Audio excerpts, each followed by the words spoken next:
We're live. It never tells me when we go live anymore. We Make Movies, Film Geeks podcast, episode number 107.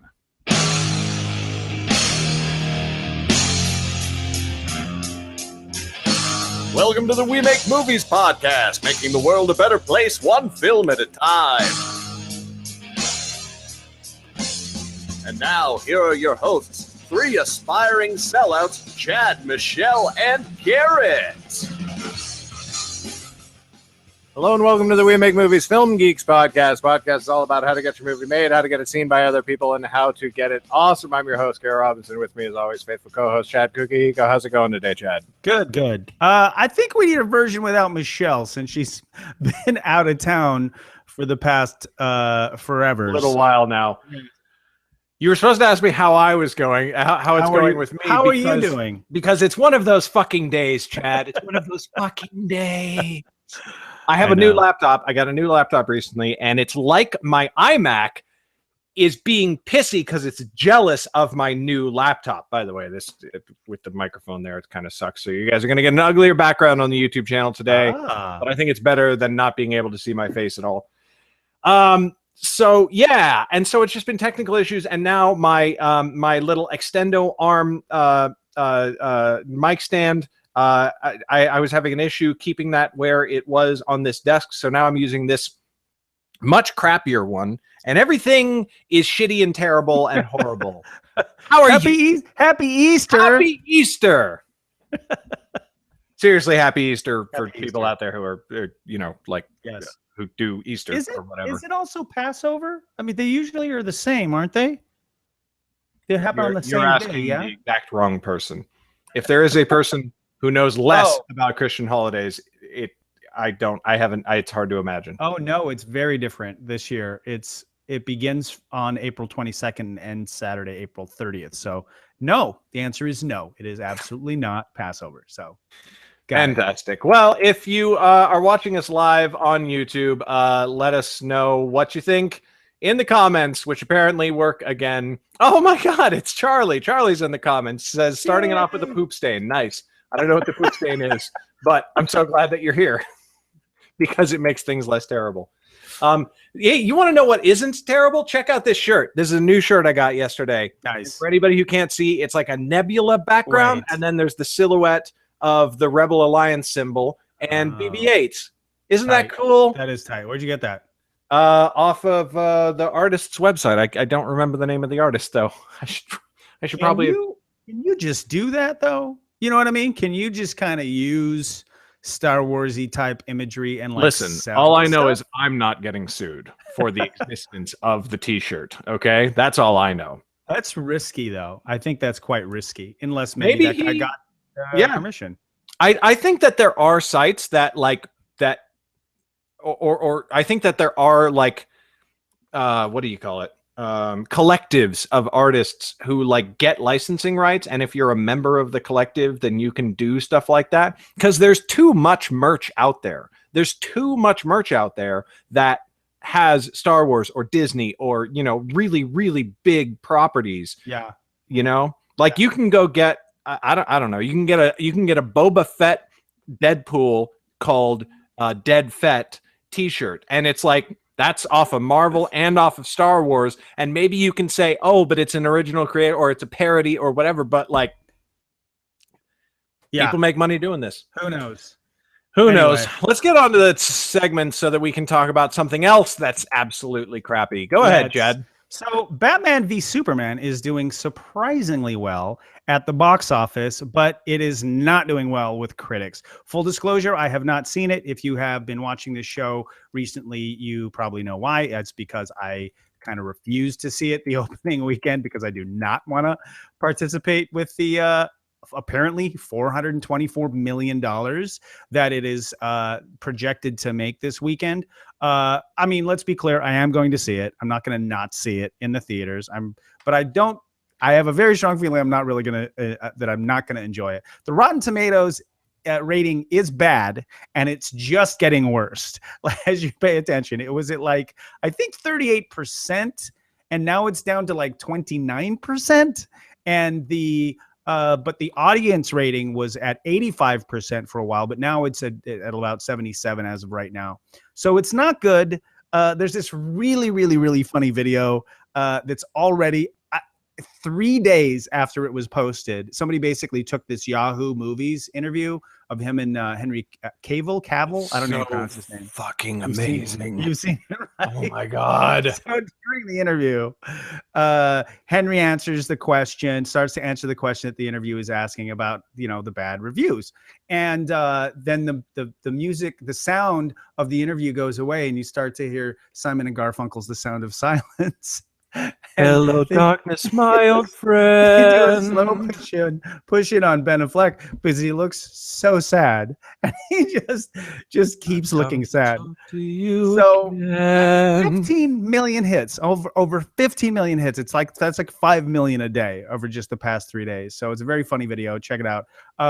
They are, like I said, projecting it to make $424 million this weekend, which is interesting because it cost about, they're saying it costs less than I'm hearing through the rumor mill that it cost a lot more than they're saying it cost.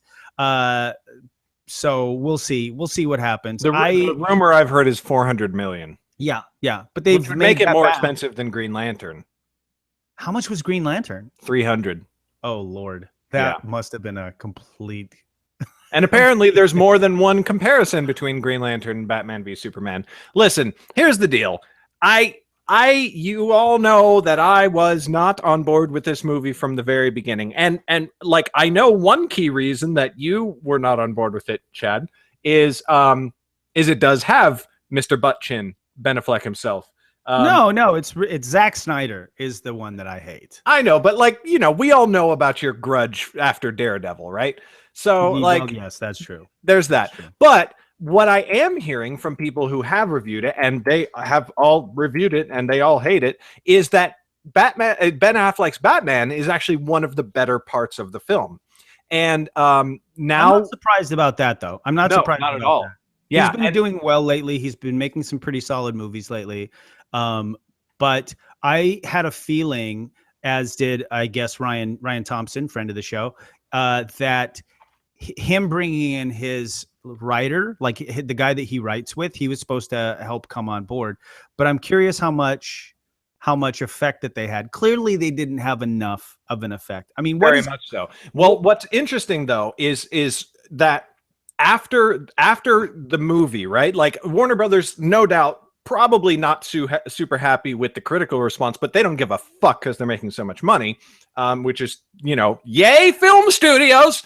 But the thing is that they have actually said, and I don't know if it's an official announcement or just like they've said it and they're working out the contracts, but there was going to be a Batman solo movie after this leading up to a Justice League movie.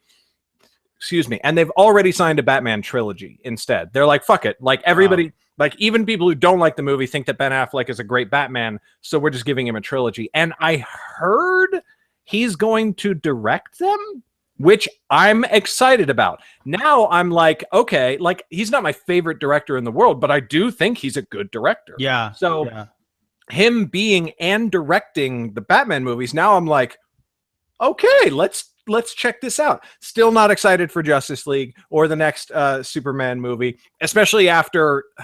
Okay, well, we're not gonna talk about spoilers, but do you know what happens at the end of the film? No, I don't. Okay, well then we definitely won't talk about spoilers. But like, oh man, I'm still super not excited about this, and it just takes them so long. That's the other thing that I'm thinking is like it took them so long to make this movie, and this is the result. And just, oh my God, if you haven't watched Movie Bob's review, that I know you haven't, Chad, because it's spoilers. Excuse me. If you've seen the movie and you don't care about spoilers anymore, go find Movie Bob on YouTube. Watch his review. It encapsulates everything that I was afraid the movie was going to be. He said, one thing that he says in the review, which is not at all a spoiler, he says, if somebody tomorrow were to tell me that this work were that this film was the work of a billionaire playboy philanthropist who had a vested interest in ensuring the destruction of the superhero movie genre as a whole, I would not only believe them, it would be a more plausible story than the plot of this fucking film.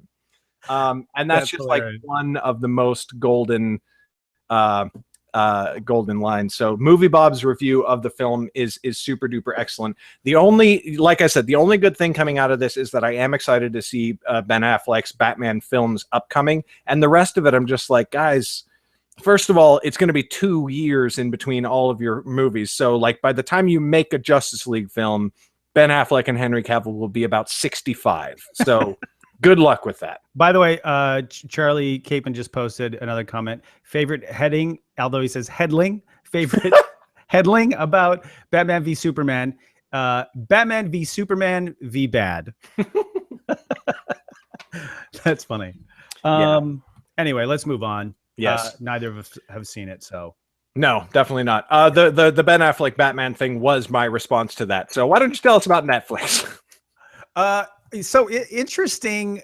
Digital Trends put out an article. Actually, there's a research firm called Allflix that did a study recently talking about how Netflix's inventory has been shrinking since January 2014. It has shrunk by over 30%.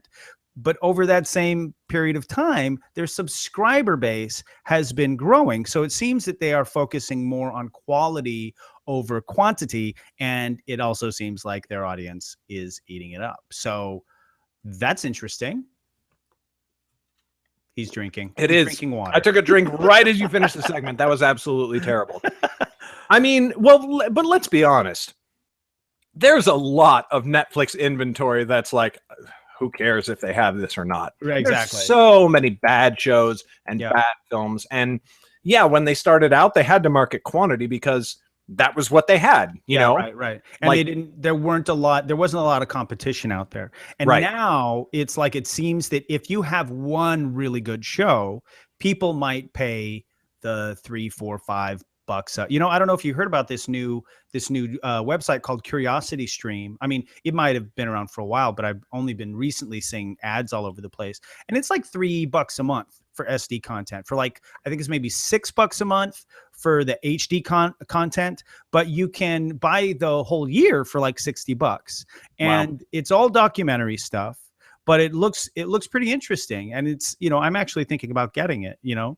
So, I want to say, though, screw people who keep providing a market for SD content, because I only want HD. And the fact that SD exists means that my wife almost always gets SD because it's cheaper. And I'm like, no. She's like, I can't see a difference. I'm like, yeah.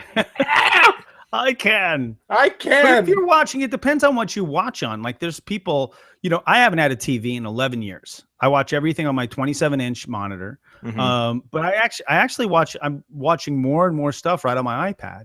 You know, not on my, I pretend I have an iPad now on my tablet, but it's actually a pretty solid tablet. It's a Galaxy Samsung, because I'm an Android guy. What can I say? And it's, and it looks good. I mean, I watched like several shows on Netflix yesterday on them. So I just didn't feel like getting off the couch to turn on my computer. Boy, but, that's me on all days ending with Y. You know what? Fuck it. I don't feel like it. Yeah. You don't feel like what? Yes. Anything. Yes, all of it. Yes. But it's interesting. I mean, I think Netflix, as you guys know, has decided to spend $6 billion on content. Or is it 6 or is it 5? But they announced it earlier, right at the end of last year. It's billions. It's a lot of money. They're spending a lot more than pretty much anybody else out there. But they have, I mean, I guess you know, you got to figure Netflix has billions of dollars. But until that announcement happened, I didn't even conceive of them as like a multi-billion-dollar company. But of course they are. Oh, it had been going up. It had been going up. It was like, I think like in 2014, maybe it was like 4 billion, and then last year it was like 5 billion, and this year it's just been going up by like 1 billion every year for the past few years. How the hell? Like, it's just, man. Anybody who wants to compete is like, they have a long fucking road ahead of them. Well, remember what happened in Sundance? You know, they like everyone was like, they weren't selling projects, people weren't buying because of how much, you know, Netflix was paying people and Hulu was paying people, and how much money that, like, one of the biggest sales, it wasn't even to Netflix, it was to I can't remember who it was for, but it was the movie about the slave revolt. Yeah. What do you call it? Anyway, it was about the Nat Turner revolution. Yeah, it made more money than anything else that it ever sold. Right. At Sundance. So, well, speaking of competition, that was actually said as part of a segue, which is now dead, but whatever. Segue anyway. Speaking of competition, this is actually, like, I mean, it's like the worst news story ever, because I Birth can't. of a Nation. Huh? Birth of a Nation. Sorry, that's what Birth of a Nation. Yes. This is like the worst news story ever, right? Because I can't name names or sources or anything like that. But I have actually found out from a friend that that a certain video website, the biggest website in the world, is already working on okay, so it's YouTube. YouTube is currently working on their phase 2, so to speak, of YouTube Red, and more specifically, YouTube Red original content. And they are right now looking for what they're going to fill their phase 2 with. So for anybody who doesn't know, YouTube Red is the new YouTube service where you can pay $10 a month and you get no ads on YouTube at all again, ever. Which is just so worth it to me alone. You also get access to, like, YouTube. So you have it, I assume. Oh yes, absolutely. Okay. You also have access to, like, YouTube and Google Music, which you can listen to most of all of it for free. And there is YouTube original content, YouTube Red shows. These shows, I have no interest in any of them, and I think it's safe to say a majority of people won't have interest in any of them, because they are not exactly reality shows, but, like, they're not narrative shows. They are popular YouTubers who are finally doing, like, game shows and, you know, like prank shows and whatnot, like a punked type show that they've always wanted to do with an actual budget and all that sort of thing. So it's like, if you like PewDiePie has his own YouTube Red show, but I don't know if you do. I cannot tell for the life of me what that show is about. Like, I've seen the trailer several times, but I have no effing idea what it's about. And like, in general, clearly you do, but most people have no clue who the fuck PewDiePie is. Like, who the hell knows? Millions of kids know, believe me. Millions of kids know, but, like, millions of kids. Yeah, absolutely. Yeah. But, like, millions and millions of kids probably don't have credit cards to pay for their own YouTube. But how much they ask is their it? parents for? How much it's is $10 a month. Red? Damn, that seems kind of high for a first offering for you. Well, right. And see, well, that's the thing is, Curiosity Stream is shooting it at, you know, like I said, $2.99 a month for the SD content, and you know, $5.99 a month for, and then they also do an annual thing. So you know, and that's okay, but they can't even come close to matching the content that YouTube has. And the thing is that it's not $10 a month for YouTube. It's $10 a month for ad-free YouTube. Like, it's a luxury item, and they know it's a luxury item. You know what I mean? Right. And if they sales, what sales are? What do you mean? Like, how many people are getting this? YouTube? Oh, it's difficult to tell. YouTube is not releasing the data at all, but Hank Green has been doing a lot of research on it, and he had YouTube creators from everywhere contribute data to his pool. And basically what it looks like is, across the board, everybody who's on their back end, about 10% of their viewers are now YouTube Red. So, but that's 10% of YouTube views. Yeah. No, that's a lot. Yeah. Fucking gigantic. So now YouTube Red, YouTube is starting up phase 2, where they're not going to create new shows with popular YouTubers doing whatever. They want original content like Netflix. They want to become a competitor. Everybody does, but YouTube's got the fucking money. And now notice, like Amazon also has the fucking money, but Amazon isn't doing what they need to do to be an actual competitor. No, although I don't know. Like, the problem is they're making money annually, Amazon. Right. So, but they are buying, you know, projects here and there, and they're using their studios, but they're not investing in their in their computer interface, all the interfaces that they're interested in are their devices, are the Kindles and stuff like that. So, I mean, I don't know what kind of research they're doing. I mean, Bezos is clearly making plenty of money with the books and everything else. But I would be shocked if they were making a net positive off of their film, if their analysis showed that they were. I have a feeling, my sense is, at least at this point in time, is they're just trying to sort of mitigate the inroads that Netflix has made so much. I mean, they're basically giving it away as a free service attached to their Prime. They don't have a standalone. Right. You know what I mean? Like, that's clearly they're not invested in it enough to actually make money just off of that. So that is in itself a really interesting thing. And they haven't, and there's no news of that changing. Right. Like whatever, a year and a half ago, we were hearing about this Overstock. I haven't heard anything about Overstock since then. It was like last year's Sundance that we were hearing about it. So I'm curious if it's just a model that they're finding is not really making them any money. Do you know what I mean? And probably Overstock has figured that out now, and they're like, you know what? Never mind. Yeah, screw all this. Yeah. Well, I mean, it's going to be interesting to see what YouTube does with it. I hope I would love to see, again, competition's only good for us, right? As filmmakers, it's good for us. As consumers, it's also good for consumers. Great for aggregators too. Yeah, absolutely. So if YouTube really does step it up and they do start creating original content, and again, like we always say, get your fucking projects finished, because they're going to start getting very hungry for content. And I'm going to talk more about that in my main topic. But you first. Okay. Well, my main topic, it's just about how filmmaking, I mean, it's so funny. I feel like to some degree we become sort of a broken record.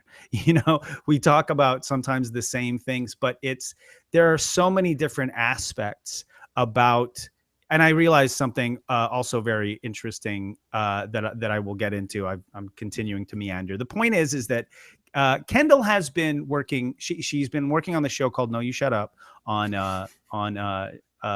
what's it called? Fusion.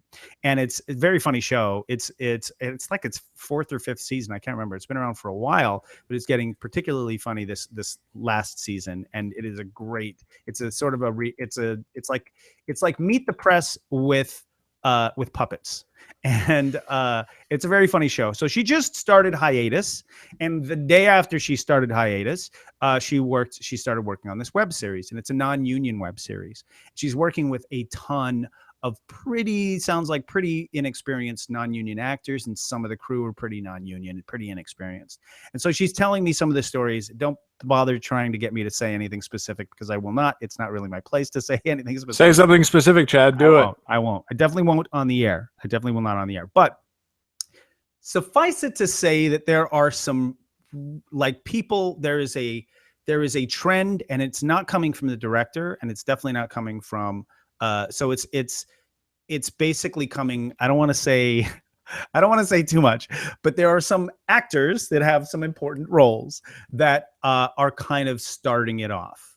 And so normally we talk about how it's top down. Top is not always the person at the top. It can also be Katherine Heigl on Grey's Anatomy, or you know what I mean? It can be somebody else near the top who they can't get rid of. I see what you're saying, Chad. You're saying Katherine Heigl is a douchebag. So just for the record, no, I'm just kidding. All I'm saying is a lovely person. In this particular situation, it is pretty rampant, unfortunately, throughout the crew. They had reached out to me they had asked me a while ago to be first AD. I was unavailable. I was actually available, but I thought I was unavailable.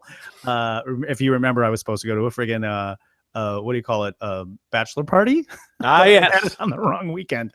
So anyway, Kendall is one of the best, especially affordable first ADs that I know. She's a fantastic producer, but they already had a producer. What they needed was a first AD. So I hooked her up with this gig, and she's just been having some difficulties. And what I realized this time around is that because filmmaking is such a group sport, if you are not, I find that a lot, especially in the We Make Movies community, so many of us in this community where we're focused on being helpful, being sort of a family, acting like you guys all have sort of the same goals, helps it makes it easier, it makes it less painful, and you are able to continue to do more projects. You don't burn bridges.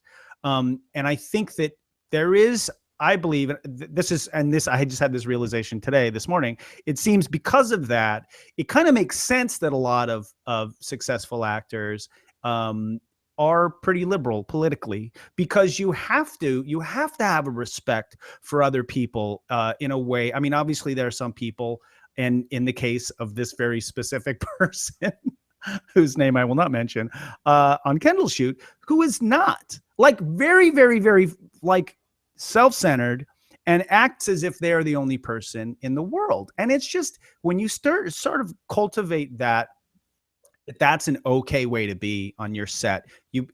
Everything moves slower. The quality for the final product ends up generally not being as good, because you waste so much time waiting for people. People start to play power games. You know what I mean? It just becomes a nightmare. And even if it's not a complete nightmare, even if you just survive it, the end product is not as good. Now, this isn't necessarily to say that you should just, be everybody's friend. There's a big difference between that and just focused on good work.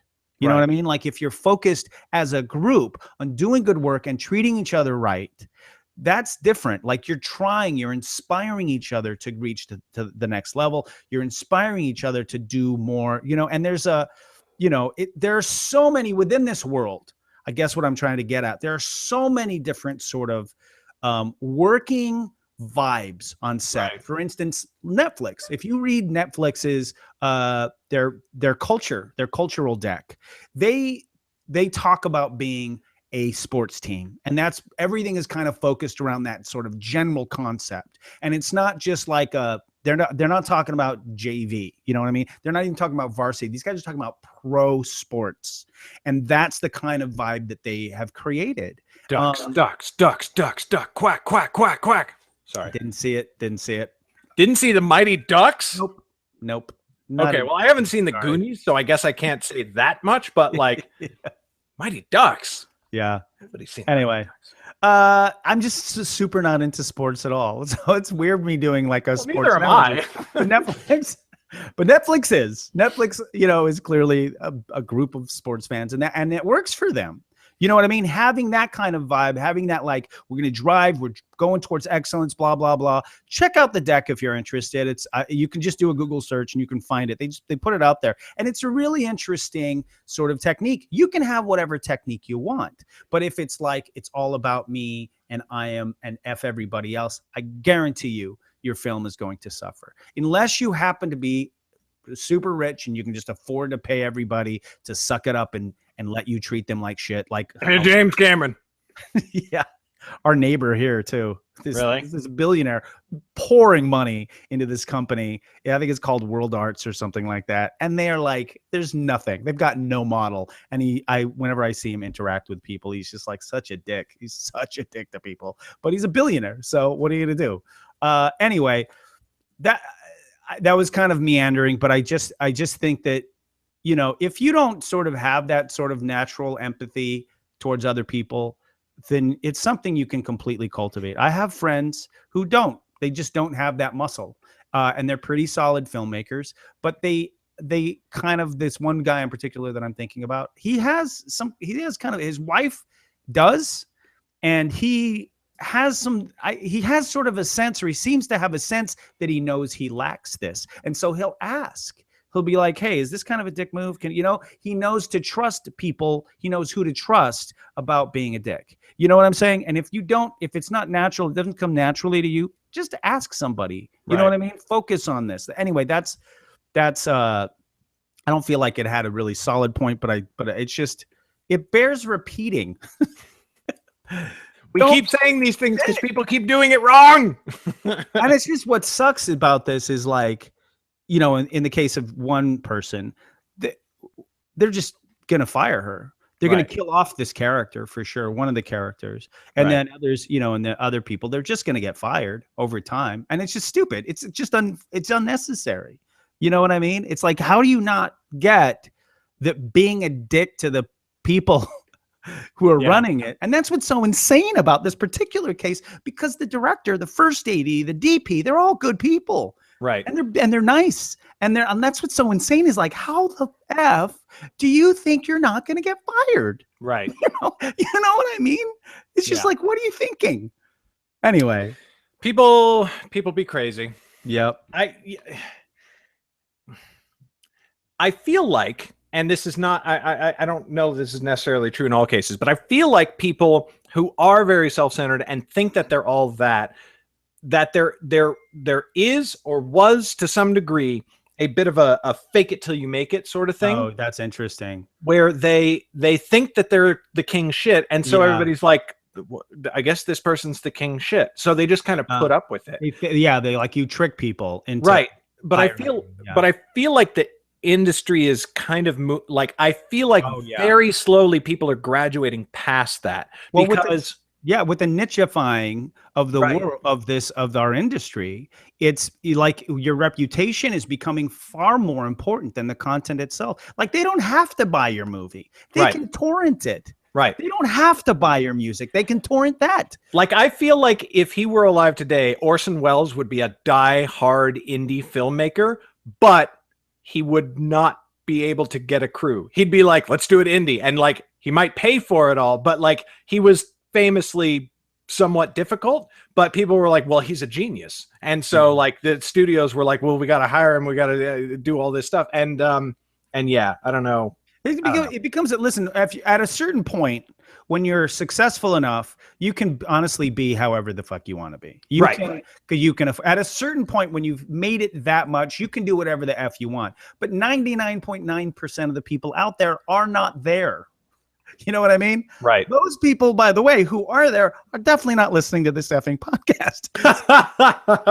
This is for everybody else. You know what I mean? That's not, if you happen to be the billionaire next door who's pouring money into a company just unnecessarily for nothing except ego, clearly, then you're not going to, you know what I'm saying? You don't need to listen to any of this. This is for everybody else. This is for if you need, because even if you are rich, right, even if you are wealthy, but you're just not a billionaire, you're still going to need to, like, what do you want to do? If you want to make a feature, it's expensive to make movies. Yeah. It's a very, very, very expensive thing. If you want to, you know what I'm saying? So you could, we make movies.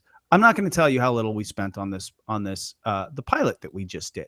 All told, $50,000. All told, it will look like it cost us several times more than it did cost us. And that's because not only do we enjoy working together, and not only have we worked together so many times that we can pull it off, you know what I'm saying? But we also, we'll be able to do it again, and we'll be able to do it again. You know what I mean? Like that. And Chad won't tell you, but I will, people. It was $20. $20 they spent on this project. No, it was no, it's not true at all. Not true at all. If you were listening about 5 seconds ago while I was coughing, I think you probably heard the anyway. What, you said something while you were coughing? I meant that when I didn't. I didn't. Anyway, well, I feel like we can. Yeah, on a somewhat related note, what I want to talk about is actually a situation that has come up literally today. And this is something that I have often said in writing advice, because I get asked for writing advice because my job is writing. I write my books, and a lot of people want to be writers, and a lot of people who want to be writers don't write, and so they aren't writers. And this is like one of those. Right. It's the same in every art. It's very hilarious to me. Absolutely. But in particular, right? If you want to be a filmmaker, it sometimes, very rarely, you can sell somebody on just the concept of your piece, of your thing that you want to do, whether it's a series, a web series, a feature, whatever, a short film, whatever. Sometimes, very rarely, you can sell just the concept. But even when that's the case, if you can sell that, you still need to do the first and most basic action, which is to write a fucking script. Right. So what's happened here is that my first book ever is this one right here. It's called Touch Trilogy. This one for people on YouTube, if you're listening on the audio after, sorry. And it's called Touch, and it's a very low key, low. It's not a fantasy. It's not a sci-fi. It's I mean, it's got a little sci-fi, but it's not a sci-fi. It's not space opera. And it's actually a book based off of the first short film that I ever made. And I have wanted for a long time to make it into a feature. And the way that I thought that would happen is I would, have enough extra income that I could spend $50,000 on a feature myself. But then but I'm not particularly like married to like being the guy who makes it into a feature. It's not my most deeply held story that I've ever written, right? There's certain books, like my main books, my Nightblade books, right? I need to be creatively involved in those or they won't get made. Like I'm never, ever going to sell I don't care if, somebody walked up and was like, we want to buy this to make a TV series or a film series out of it. Here's all the money. I would be like, no, because I don't need it I don't need that money to survive. And I only wrote those books because I wanted to make them one day, right? So it's just not going to happen. That's how I am with Last Days. Exactly the same. There you go. And I can make tons of other projects. And so Touch, I was sort of like, I'd be okay with somebody else doing that. So a friend of mine was talking to me today, and he and I have talked about Touch forever and ever, and we're pretty convinced that we could do it for a low budget. And he was like, "Hey, I think that we could make Touch, and I have a director who is like you'd know the name. Not like it's not a Ben Affleck or a Spielberg or anything like that, but you'd know the name. And like what I want to pitch it to them."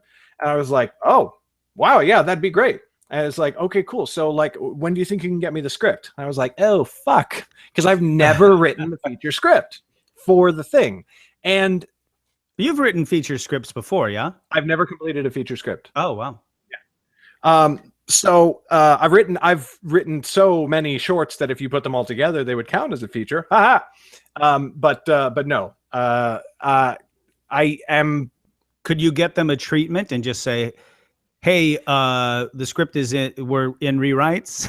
Yeah, I could do that. Showing it, but here's a treatment. I could do that. Honestly, I could bang out the script, but it's like I could bang out the script in a relatively short amount of time. Because again, when I wrote the book, I planned it as a script first. Like I outlined it. I had the outline and the treatment, and I could get that and whatever. But the point is that if you and for me, it's very different because I have a source of income, and I'm not primarily trying to get films sold and made these days. Mm-hmm. But at one point, I want to be a filmmaker. I want to take the books that I've written and then go back and come in with a bunch of intellectual properties that I own the rights to and be a filmmaker. So anyway, it's different for my situation because I'm not constantly trying to do this. But if you are trying to become a filmmaker, if that is what you're working on, you need to have your hands on scripts that you can actually make. Whether if you just want to be a director or a producer, then you need to get the scripts from somewhere, option them, or like have them being written by a buddy and you're trying to sell them or whatever. Although really you should option them and have your name in ink somewhere as like being attached to the property. But it's a very important fundamental that you wouldn't think you need to tell people, but I guess you do. Finish your goddamn scripts and have finished scripts when you're going out there and trying to sell stuff. That is interestingly the same thing about like actors. Yes. Like you're not an actor if you're not acting. Right. Audition. You know what I mean? You can't, right. You're not like go to auditions, even the stupid ones. If you're not, you know what I mean? If you're not there yet, I'm not even sure how they do it anymore. Do they have Backstage West? Does it work? You know what I mean? But go get yourself auditions. You have to be acting to be an actor, you know, and it's not just acting class, acting class is, I think it's very important. If you don't know, if you're not a really good, solid actor, and even if you are, it's a great place to keep your chops up, Yeah. But that's and learn and get better. Yeah. But the business, you have to also be learning the business. Right. The art is only one part of it. So yeah, go to your auditions, audition, do short films, you know what I'm saying? Do projects, even if you do a couple for free. You know what I mean? You're just, even the big people do stuff for free now and then to keep their chops up. Yeah. All right, so that's our advice for the week on making your films. So we will begin to move towards the end of the show, and we end as always with community news right before things to know.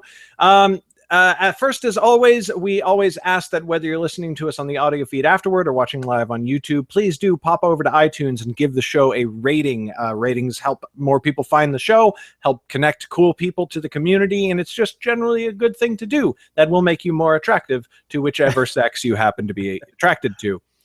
This week, no guarantees. This week, the We Make Movies event is the Writers Workshop, Wednesday at 7:30 p.m. at the... Yeah, it's just called it's just called the Sacred Fools main stage now. Sacred Fools main stage. Yeah. I'll remember one day. I'm going to put this in at the Sacred Fools main stage, and maybe that'll make it over into next week's thing. So that until one day I remember it. It's the We Make Movies flagship event. It's where you get to see scripts read by actors from the community and give critique and get critique if you were the writer and everything. It's awesome. Come on by.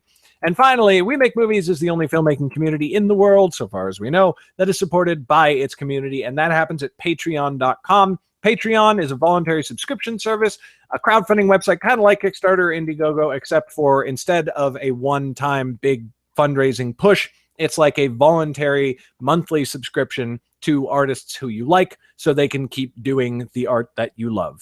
And in this case, there are perks. There are perks to membership.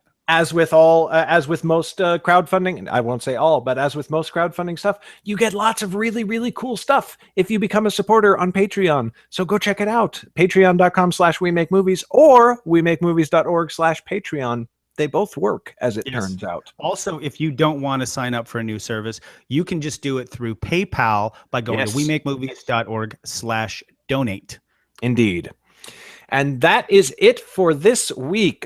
We will end with things to know. Chad, what should they know? So I've been watching 11/22/63 on Hulu, and I'm only a few episodes in, but so far it's pretty fun. It's not, super heavy. It's not like blowing me away, but there are actually some really solid performances, and sometimes by like characters that you may not see again, or they die or whatever. Like some considered minor characters doing amazing performances. It's got a very, reasonable 80% on Rotten Tomatoes, which is basically what I would give it myself. So I don't expect it to disappoint by the end, because this is 4 or 5 episodes in so far, pretty much exactly where I feel. So I don't expect to be super blown away, but all around, it's much better than anything I've seen on network, which by and large is about 50% in my mind. Yet again, I do think it's worth your time. Stephen King projects always make me feel a little nervous, but I might check it out since you say that it's good. It's fun. I wouldn't say that it's fantastic, but it's fun. It's fun. And by the way, don't forget, Stand By Me was from a Stephen King project. Right, but he wasn't involved in it, Is he involved in this? I think I'm only seeing him as a producer. Yeah, but that's the thing. Like, he wasn't a producer on Stand By Me. He wasn't a producer on Stanley Kubrick's The Shining or like the original Carrie. And when he started getting involved in producing or being creatively involved with his own adaptations, things got not. Well, it's 80%. It's got 80% on Tomatoes. Yeah. I'm enjoying it so far. Like I said, you recommended. I will check it out. Cool. My thing to know is that I got hardcovers of one of my books. Did I talk about this last time? You did. You showed us. Oh, well, never mind. There it is. I still am very happy with it. I'm reading it again because whenever I get the hardcover, I always read it. So if you're on YouTube, there it is. It's mirrored on my video. Hopefully it's not coming through mirrored. A Book of Underrealm. No, it's coming through. I'm seeing it. I'm reading it normal. Yes, a Book of Underrealm. Underrealm is the name of my fantasy world where everything takes place, like Westeros or Middle Earth. What's crazy is Underrealm doesn't seem like that weird or unusual of a name, right? You'd think that Underrealm would exist in some capacity somewhere in some video game or something like that. If you if you search Underrealm on Amazon, my books are the only thing that comes up in the entire store. It's accidentally the best branding ever. Totally unintentional. 2 R's. Huh. Yeah. So anyway, that's neither here nor there, but yeah, it's at garrettbrobinson.com/alchemist-touch-hardcover, because The Alchemist's Touch is the name of the book. And yeah, I'm reading it again, and I really like my print books. I like holding them. I like smelling them. Occasionally, I like licking them. Spooning. Oh, well, I mean, that goes without saying. I didn't even think I needed to say that. But that is it for this week's edition of We Make Movies. We miss you, Michelle. Someday. One day, my princess will come, or whatever it is. That is it for this week's edition of the We Make Movies Film Geeks podcast. Thank you for coming by and listening. I'm Garrett Robinson. You can find me at garrettbrobinson.com. Chad is online at superfreako.com. And we will see you next week, Sunday afternoon, 4 p.m., like we always are. Thanks for watching. Bye.